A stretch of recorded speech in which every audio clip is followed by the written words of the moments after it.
कबीर कहते हैं कहन सुनन कछु नाही, ना तो कुछ कहने को है ना कुछ सुनने को है। कहना सुनना दोनों छोड़कर मार्ग पकड़ना है होने का। बहुत कहा गया, बहुत सुना गया है, कुछ भी हुआ नहीं। होने का एकमात्र मार्ग है। ना ही कछु करन, करने को भी कुछ नहीं। इसलिए मैं कहता हूं ये बड़े क्रांतिकारी वचन हैं। कोई करने की बात नहीं है। क्या करोगे उसे पाने के लिए? जिसे पाया ही हुआ है उसे पाने के लिए क्या करोगे? जो भीतर छिपा ही मौजूद है, जो तुम्हारे साथ ही चला आया है, जो तुम्हारी अंतर संपदा है, उसे पाने के लिए क्या करोगे? उसे जितना तुम पाने की कोशिश करोगे उतनी ही अड़चन खड़ी होगी। जैसे कोई अपनी ही खोज में निकल जाए, भटकेगा। दूसरे की खोज समझ में आती है, अपनी ही खोज कहाँ खोजोगे? हिमालय जाओगे? मक्का, मदीना, काशी, गिरनार, कहाँ जाओगे?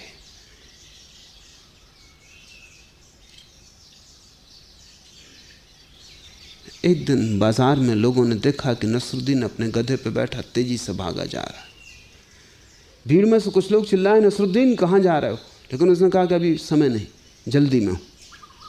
और वो भी भागते हुए गधे पर ही उसने चिल्ला कहा कि अभी समय नहीं, बहुत जल्दी में हूँ। घंटे भर बाद वापस लौट रहा था बहुत उदास। तो लोगों ने पूछा मामला क्या था, इतनी जल्दी क्या थी? उसने कहा कि मैं अपने गधे को खोजने जा रहा था और इतनी जल्दी में था कि यही भूल गया कि मैं गधे पे बैठा हुआ हूँ। जल्दी के कारण इतनी भी फुर्सत न मिली कि मैं ठीक से देख लूँ। बहुत बार ऐसा हो जाता है कि तुम चश्मा लगाए हो और चश्मा खोज रहे हो, चश्मे से चश्मा खोज रहे हो, और जल्दी में अक्सर हो जाता है। कभी अगर तुम्हें जल्दी ट्रेन पकड़नी है तो तुम्हें पता होगा कि जो बटन सदा अपने ही काज में लगती थी वो दूसरे काज में लग जाती।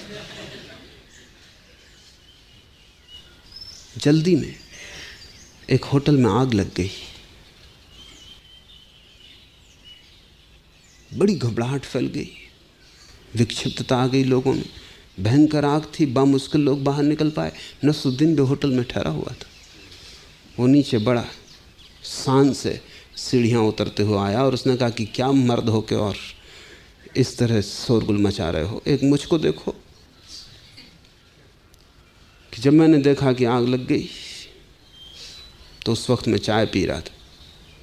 तो पहले तो मैंने अपनी चाय पूरी की, फिर अपनी टाई बांधी।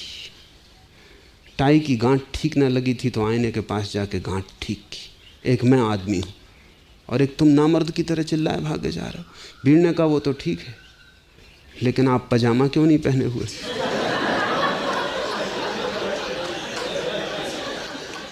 वो बिना ही पजामा के खड़े थे।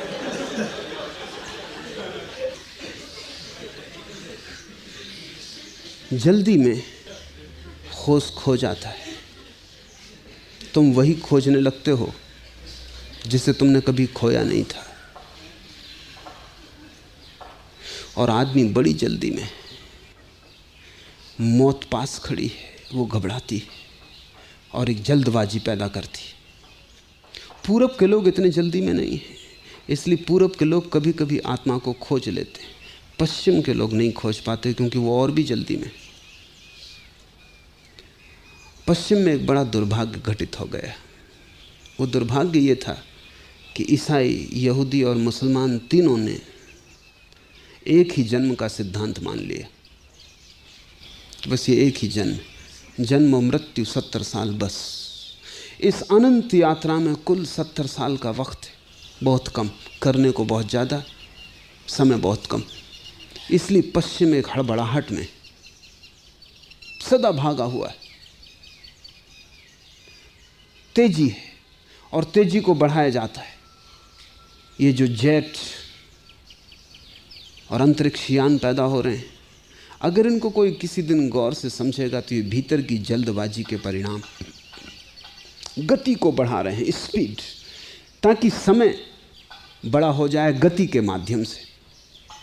अगर तुम बैलगाड़ी में चलते हो तो जहाँ पहुँचने में तुम्हें 2 दिन लगेंगे, वहाँ तुम 10 मिनट में हवाई जहाज़ से पहुँच जाते हो, तो तुमने 2 दिन बचा लिए। समय बहुत कम है और समय को बचाना है, तो जितनी स्पीड हो जाए हर चीज़ में उतना ज़्यादा समय बच जाएगा। ऐसा ख्याल है, बचता नहीं, क्योंकि जो समय बचता है उसको भी तुम स्पीड में ही लगाते हो ताकि और बच जाए। अंततः तुम पाते हो कि दौड़े बहुत। ऐसा हुआ कि अमेरिका में पहली दफ़ा ट्रेनें डाली गई, ट्रेन की पटरियां डाली गई, तो एक आदिवासी कबीले में भी पहली दफ़ा ट्रेन गुजरने वाली थी। तो अमेरिकी प्रेसिडेंट उसका उद्घाटन करने गया। स्टेशन पर झाड़ के नीचे एक आदिवासी लेटा हुआ सारा दृश्य बड़े मजे से देख रहा है। बीच बीच में अपने हुक्के से दम लगा लेता है, फिर अपने लेट के वहीं देख रहा है, ऐसा जैसे दुनिया में कुछ करने को नहीं। प्रेसिडेंट उसके पास गया और उसने कहा कि तुम्हें शायद पता नहीं कि बड़ी ऐतिहासिक घटना है इस ट्रेन का गुजरना। उस आदिवासी ने पूछा इससे क्या होगा? तो प्रेसिडेंट ने उसे समझाने के लिए कहा तुम लकड़ियां काट के शहर जाते हो बेचने, कितने दिन लगते? उसने कहा कि 2 दिन जाने में लगते, 1 दिन बेचने में लग जाता है, 2 दिन लौटने में लगते, सप्ताह में 5 दिन लग जाते, और फिर 2 दिन घर आराम करना पड़ता है, फिर जाना पड़ता। अभी ये आराम के दिन 2 दिन। प्रेसिडेंट ने कहा आप तुम समझ सकोगे, ट्रेन से तुम घंटे भर में पहुंच जाओगे और दिन भर में बिक्री करके रात घंटे भर में घर वापस आ जाओगे। सोचा था प्रेसिडेंट ने कि आदिवासी बहुत प्रसन्न होगा, वो थोड़ा उदास हो गया। उसने कहा फिर 6 दिन बाकी दिन क्या करेंगे? ये तो बहुत झंझट हो गई।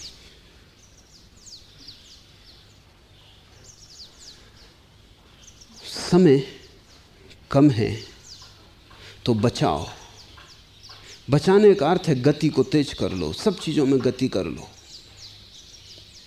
सब चीज़ों में गति हो जाती है, हड़बड़ाहट पैदा हो जाती, एक भीतर तनाव पैदा हो जाता है। तुम सदा भागे भागे हो, जहाँ हो वहाँ नहीं हो।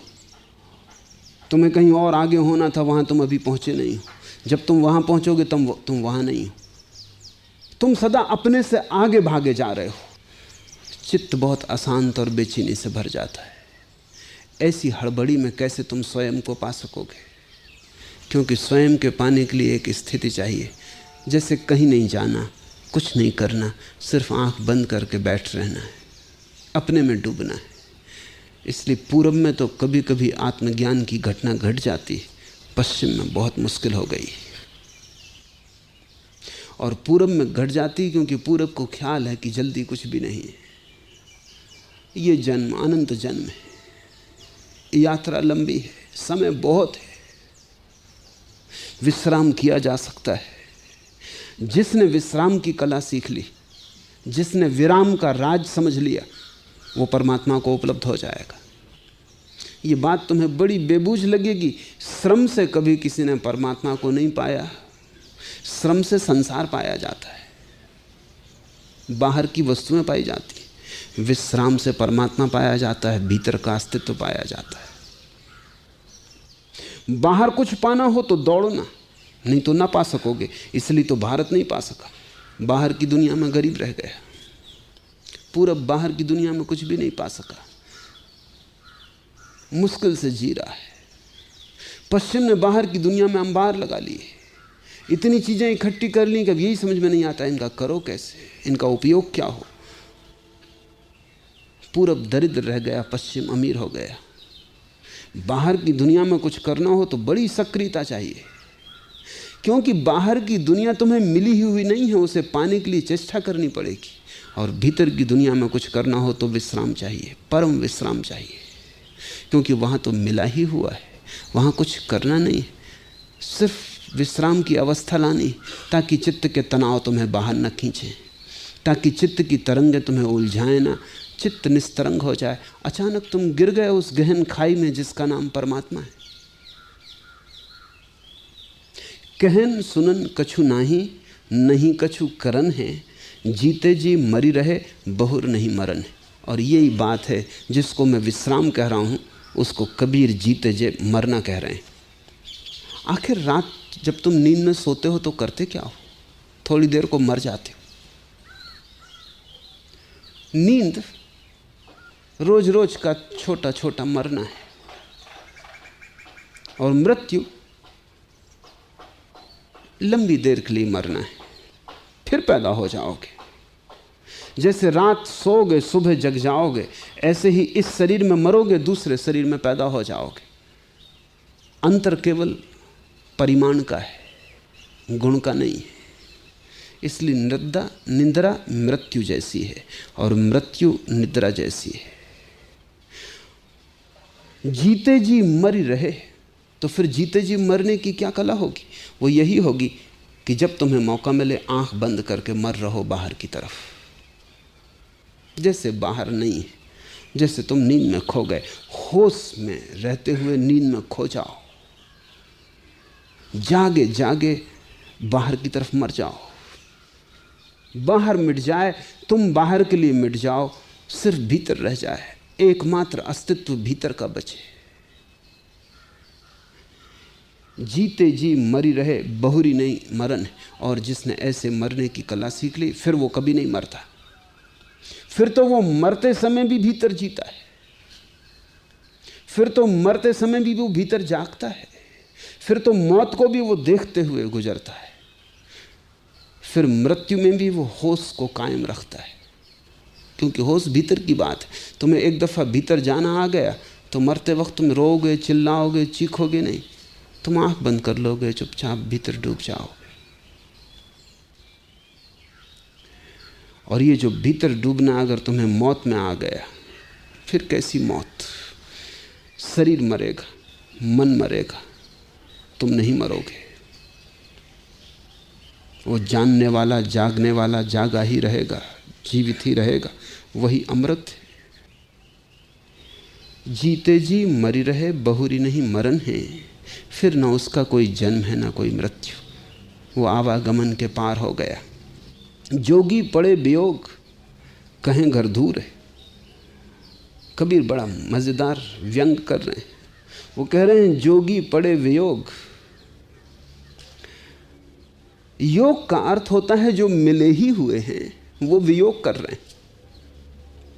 परमात्मा से जो मिले ही हुए हैं वो भी रो रहे हैं और पूछ रहे हैं कि परमात्मा कहाँ है। जोगी पड़े वियोग, वियोग कभी हुआ ही नहीं उससे। योग की बात ही करनी बेकार है, जिससे कभी हम दूर ही नहीं हुए उसको पास लाने का क्या कारण? मछली ने कभी सागर छोड़ा है? सागर में ही पैदा होती, सागर में ही लीन होती। परमात्मा ही हम जी रहे हैं, उसी में श्वास लेते, उसी में उठते बैठते चलते भटकते पाते, सब उसी में घट रहा है। खोते भी हैं तो भी उसी के भीतर है, पाते हैं तो भी उसी के भीतर है। उससे बाहर होने का कोई उपाय नहीं। मछली तो कभी कभी छलांग लगा के तट पर भी आ सकती और तड़प सकती, लेकिन परमात्मा के बाहर होने का कोई उपाय नहीं, क्योंकि उसके बाहर कोई तट ही नहीं है। वो तटहीन सागर है, उससे बाहर जाने की कोई जगह नहीं, क्योंकि उसके बाहर कुछ नहीं है, वही सब कुछ है। कबीर बड़ी गहरी मजाक कर रहे हैं। कह रहे हैं जोगी पड़े वियोग, जो जुड़े ही हुए वो विरह का गीत गा रहे हैं। वो कह रहे हैं कब होगा मिलन, रो रहे हैं, छाती पीट रहे हैं, ये विधि वो विधि कर रहे हैं, त्याग तप यज्ञ चला रहे हैं। जोगी पड़े वियोग, कहें घर दूर है, कि घर बहुत दूर है। पास ही बसत हजूर, तू चढ़त खजूर। और वो तुम्हारे पास ही बैठे हैं और उनको खोजने के लिए आप खजूर पे चढ़ रहे हैं। नाहक गिरोगे, हाथ पैर तोड़ लोगे। बहुत से योगी खजूर पे चढ़ के गिरते। खजूर पे चढ़ने का मतलब ही गिरने का उपाय करना। इसलिए बड़ा प्रसिद्ध शब्द है योग भ्रष्ट, वो खजूर पे चढ़ने से होता है। कोई जरूरत ही न थी खजूर पे चढ़ने की और भ्रष्ट होने की। सिर्फ योगी ही भ्रष्ट होते। तुमने किसी और को भ्रष्ट होते देखा? जो जमीन पे चल रहा है वो भ्रष्ट किस लिए होगा? वो गिरेगा कैसे? खजूर पे चढ़े की अड़चन आई। दूर नहीं है परमात्मा, खजूर पे नहीं बैठा है। कोई पागल नहीं कि खजूर पे बैठे। लेकिन अहंकार को चढ़ने में मजा आता है, खजूर चढ़ने में खासकर, क्योंकि और किसी झाड़ पे चढ़ना आसान है। कुछ सहारे रहते, कुछ शाखाएं रहती हैं, कुछ पकड़ सकते हो। खजूर तो बिल्कुल सर्कस का काम है। उस पर तो बड़ी कुशलता हो, बड़ा अभ्यास किया हो, योग साधना की हो, तभी कोई चढ़ सकता है। बड़े संयम की जरूरत है खजूर पे चढ़ने। और आखिरी पहुंच के भी आदमी गिर जाता है। मुल्ला नसरुद्दीन एक दिन चढ़ा, खजूर पक गए थे और उससे न रहा गया। डरा तो बहुत, क्योंकि अभ्यास न था कोई, मगर पके फल, रस बहने लगा, रुक ना सका। सुरक्षा करने के लिए उसने कहा कि हे परमात्मा, अगर सही सलामत पहुंच गए और फल पा लिए तो 4 आने चढ़ाऊंगा, नगद 4 आने। ध्यान रखना, अपने भक्त की फजीहत न करवा देना। चढ़ा, याद करते परमात्मा को, पहुंच गया। जब बिल्कुल फल करीब आ गए तो उसने कहा कि फल 4 आने के मालूम ही नहीं पड़ते। 4 आने में इतनी मेहनत और 4 आना चढ़ाना, 2 आना काफ़ी। ऐसा मन में उठा कि 2 आना काफ़ी है, और पहुंच भी गया, वैसी कोई ज़रूरत भी नहीं सुरक्षा की। जब फल हाथ में ही आ गए तो उसने सोचा, अरे मैं तो सोचता था पके, आधे तो कच्चे, 1 आने से चल जाएगा। और जब वो बिल्कुल तोड़ने के ही करीब था फल, तो उसने सोचा कि चढ़े तो हम और पैसा तुम्हें चढ़ाएं।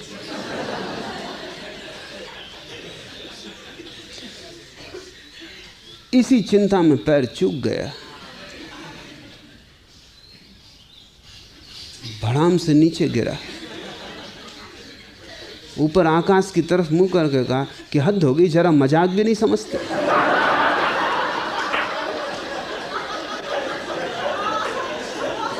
अगर फल पा लिए ही होते तो 4 आने क्या 8 आना चढ़ा देते। पर होता है, चढ़ने में एक चुनौती है, और अहंकार के लिए चढ़ाई बड़ी प्रीतिकर है। जो अहंकार चढ़ाता है फिर वही अहंकार गिराता। चढ़ के भी जाओगे कहाँ? खजूर कोई मार्ग थोड़ी जो कहीं पहुंचता है।